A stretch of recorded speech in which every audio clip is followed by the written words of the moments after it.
मालिन लगावेली बाग बगैचा हो।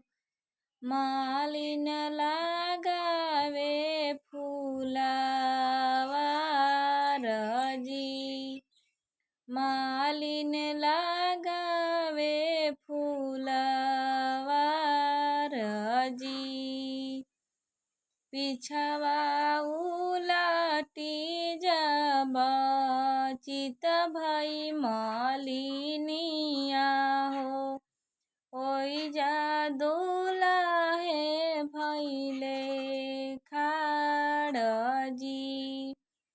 ओइजा दुलाहे भैले खाड़ जी।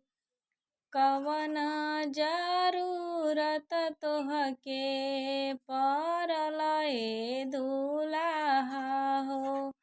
आई गइल एतना भिनु सार जी।